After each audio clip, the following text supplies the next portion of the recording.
if you're experiencing issues with voice chat in Rocket League, this guide will help you troubleshoot and boost your voice chat functionality. Follow these steps to resolve the problem.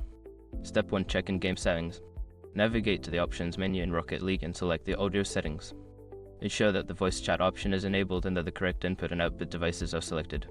Step 2. Verify platform settings. Depending on your gaming platform, check the system settings for voice chat. For consoles, ensure that voice chat is enabled in the system settings.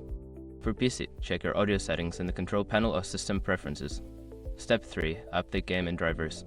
Make sure that Rocket League is updated to the latest version. Additionally, update your audio drivers on PC or ensure your console software is up to date to avoid compatibility issues. Step 4. Check network connection.